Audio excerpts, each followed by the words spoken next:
I'd like to introduce V1 Sports. Now, if you play golf, you've probably heard of us. So, do video analysis, coaching, virtual coaching, and ground pressure analysis for softball and baseball. Let's fly through. I'm Philip Stotter. I'm the Director of Sports Science for V1 Sports. And I brought a softball coach with me that has been doing this for 26 years with V1 Sports. So whether you heard about it or not, it's been happening. And what we are is performance technology. What you just saw in the cage from Rapsodo, which was awesome, is results technology. It gives us the result of what a player does. What we do is we show you why it happened. And we show it in two ways. One from the ground and the forces that produce the action of the body, and one for the video for what happened through that swing, that pitch, that fielding. If you look at the monitor right now, it shows that. And we've got two types of products. One is mobile, and it can go anywhere. It's a portable softball lab. The other one is a PC version that's got high definition cameras, high rate of speed, and we can capture all those things that the player is feeling. And those feelings, those are called force. And force is what makes that body move. Right here, I'm standing on a ground pressure mat. We have in the cage right now a pressure mat that records those forces that I'm talking about.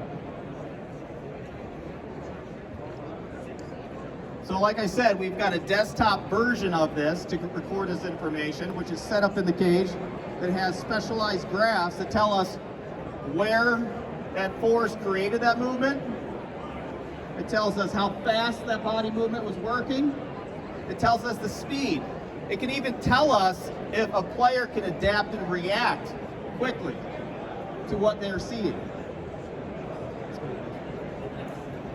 So here's our mobile version, and we've got it for the players and we've got it for the coach side. Players can send information, can send video of a certain movement to their coaches to analyze. And if you're a coach and you've been through what we've all been through, this lovely pandemic, and going into a way to connect with our players, this gives a great tool to do that. Like I said, I'm standing on what most people would consider or know as maybe you've heard of force plate. A pressure mat records that same information but over an area. And if you play softball, you don't do it in one spot, you do it over an area. And we want it zero profile, and we want to be able to take it anywhere, anytime, on any surface. And we don't want to have to calibrate it. We want to be able to set it up quickly and make it work.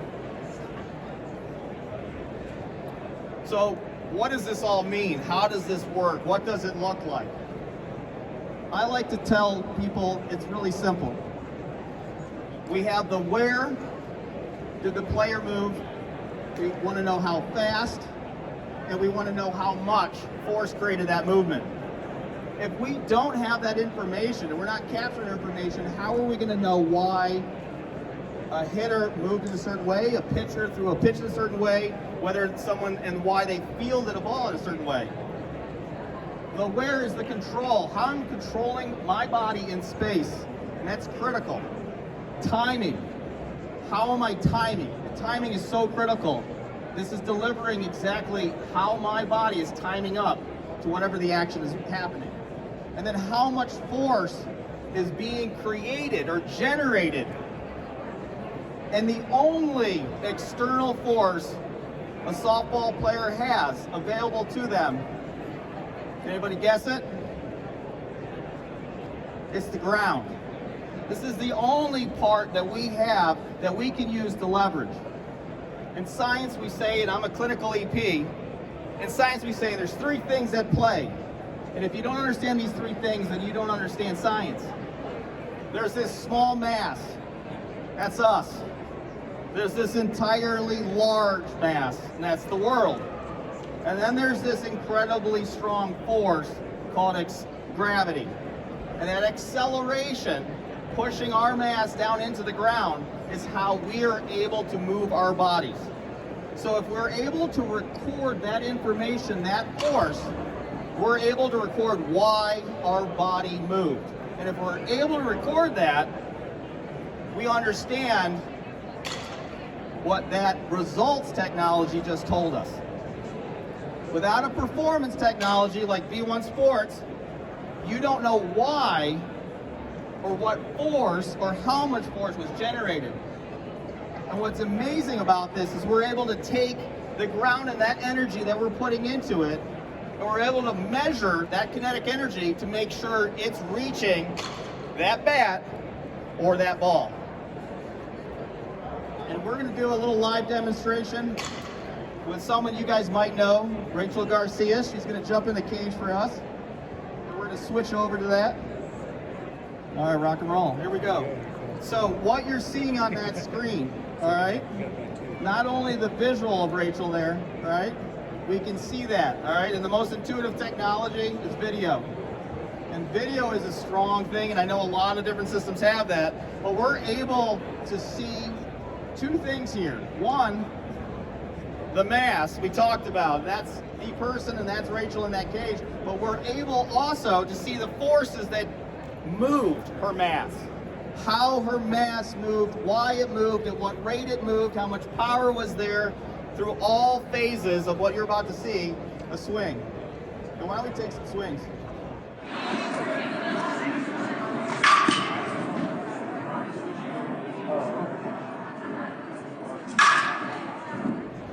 So what you saw there is you saw a heat map on that bottom graph, all right? And that's our pressure percentage graph. That tells us where the force is under each foot, whether it's toe to heel or side to side, whether it's in the load side, whether it's in the stride side. And what you're seeing there, and I might look backwards to you, imagine you're standing on that screen. Right foot on this side, left foot on that side. That's how it's displaying. It's a reflection of your force, and it's capturing that information. And that little white dot, that's your center of pressure or your center of force. And that's a really important thing to understand. Once that bat goes in your hand, it becomes one mass with you. And where you go, it goes. And so it's really important to understand that when you're moving your body and where you set up and that force that you create creates your power. Mass times acceleration equals force, and that's what you're seeing there. That graph right above it, and if you've ever looked at a force plate, that's a vertical, dynamic vertical force measurement or graph. That information tells us how much force was applied on each leg and then total during the actual swing. So we know if we want to create a ton of force prior to contact, at launch, wherever that is, camera. Yeah. We're getting that. We're getting that there. And then the top graph tells us how fast the player moved and timing. And you see that little peak there at 417 centimeters per second? That's pretty sticking fast. That's a pretty decent swing. And I'm sure you guys seen the swing before. So we're able to then also record what we call release factor. Release factor is launch to contact. Why is that important? So we know how fast you're recognizing, adapting to the actual pitch. It's a really important metric. At very high levels, the movement is extremely fast. So it gives that person that much more time to adapt, react, and take action. So we've got velocity, we've got dynamic force, and we've got exactly where that force is being created, and we're mirroring the force that's being created there. And you see that trace, that line that's following that little white dot? That's everywhere, and you can imagine the forces that make up where Rachel moves. That's the force that's creating what you're seeing on video or you're seeing right in front of you. We lost her a little bit there. What's important to understand is there's different types of momentum or movement. There's horizontal and just moving straight through, but in softball, we want to rotate, right? So we want to see angular momentum. And so if you're watching Rachel swing, you're seeing starting at the ground. She's connected. She's using that ground and she's using it and maximizing that force.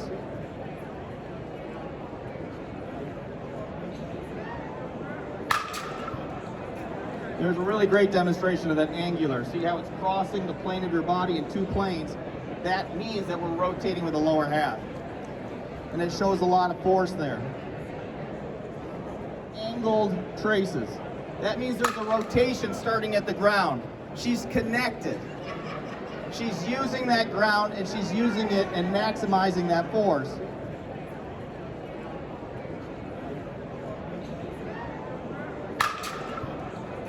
There's a really great demonstration of that angular. See how it's crossing the plane of your body in two planes? That means that we're rotating with the lower half. And it shows a lot of force there. I'd like to also introduce, if you haven't met him before, Perry Husband. He's going to talk a little bit about what's actually going on there and why connecting to the ground is so important. Perry, you want to come up? All right. Thank you. And this is Todd Butke, Rachel's personal instructor. They've been working together for 6 years. And one of the things that we did a little experiment way back when, our freshman year, added 11 miles an hour of exit velocity and about 5 or 6 degrees in launch angle change. And there was a couple of things that took place. Can you kind of show us that little, the movement? I don't know if that's a long time ago. Where the front foot goes down a little early, lead with the elbow. And so you'll see a very different pattern on the ground as to how that's being used. Because once that energy goes forward, do that one more time, and just kind of pause in that at the right there. So once the energy goes forward, some of that's going to be interrupted. Some of that momentum, some of the things that actually create a ton of speed. So now, one of the changes that was made that you guys worked on for a long time, but it immediately that day, from going from that point to going to the point where she's loading and creating that hang time, was a massive difference of literally 11 miles an hour of exit speed. But more important, there's a lot more stuff going on. So show us that swing, pretty much where you're at today. And the things that are going on in that swing, everybody loads, they either load and go, or they load and go.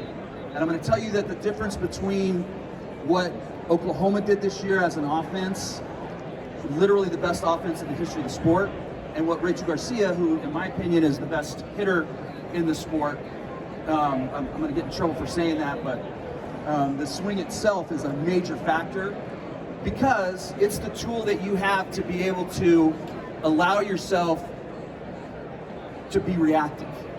At the end of the day, everybody's good when the pitch is down central and it's something that we understand is coming. The real factor is what happens in real life. What happens when a pitcher has 4 pitches? And what I'm going to tell you is that if you don't create the right kind of hand, you're going to have a very difficult time being able to go from one pitcher type to the next pitcher type and be able to adjust on the fly at 100-100. Meaning 100% on time with 100% swing efficiency. So what you're seeing her do, the difference is one move is a move that allows you to go forward, but you've already lost some of that energy. How much? Exit velocity tells us that it's 14%. Is that worth it? I'm going to go out on a limb and say yes, yes. So when you watch her swing with the load and it's a very different thing because what's happening during that time, pitches are being released. If you've done any studies on effective velocity, you know that the whole world is trying to tunnel pitches, make them hard to see. And by the time she gets to that loaded position at the top, she's created all kinds of leverage. Can you, Todd, can you show, like, go to that place where we went to originally, where you, the position where you got back a little bit too far, and then kind of show the leverage as to where she's at. Yeah, just kind of push against that hip, that front hip. So from that place right there, there's no chance that she's going to be able to hang long enough to be able to recognize pitches and then be able to go forward. So go to that better position where you've loaded, but you're up against that back leg.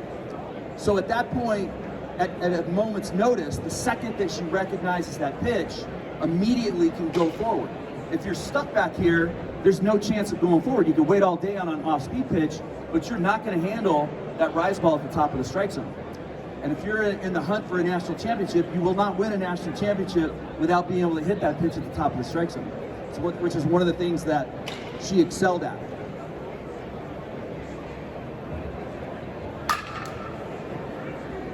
So when you see this graph up here, if you watch as she goes to that loaded position, if she gets too far back, you're going to see that dot right on top of her foot.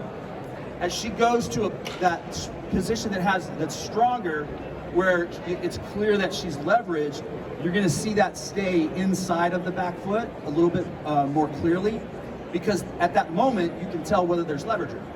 And the second you know whether there's leverage or not, it tells you how quickly she can react to anything that's going to be on the inside or the top part of the strike zone. So what the graph is going to show is literally how well she uses the ground.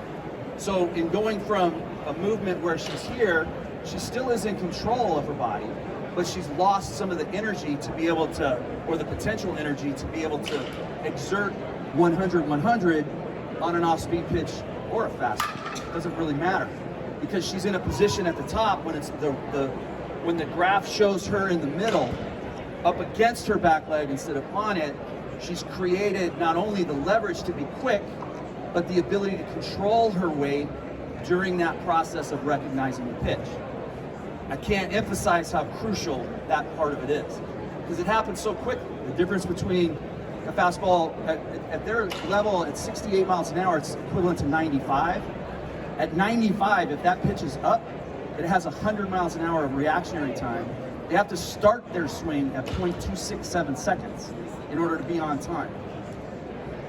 If the pitch is thrown to the outside part of the plate, they start drastically later. It's about a 10 or 11% difference. That's a huge difference in reaction time. So what she's done is created a tool set that allows her to be able to not only stay in control of the weight throughout, but also to get to a point where she's able to exert energy when she recognizes obvious off speed, the slow curve that, or the changeup that pops.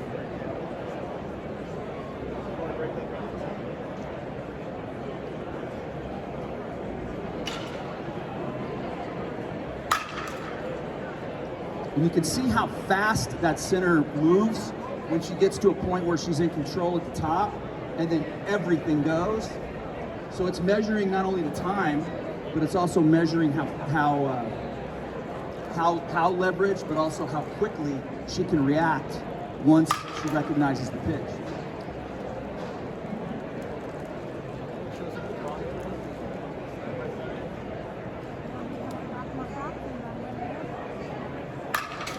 So everything that Effective Velocity has done over the course of the last 25 years has literally been done on the V1 Sports video analysis. For my money, it's by far the best. You have the ability to do overlays. The very first overlay that was ever done for a pitch tunnel was done on the V1 system. The basic thing that you can show here, and this is another thing that I think is dramatic, is the fact that video analysis has been kind of pushed aside a little bit because of all the tech and all the new 3D stuff, all the new different ways to look at result-oriented data capture, which is all cool. It's all very good, very important. But at the end of the day, you as a coach, especially as players individually, you have to use video. You have to see it. And so marrying the two together is crucial from my perspective. So when you capture the video in a way, can you capture one? Take her back to the beginning of the swing if you can, where she gets to that loaded position.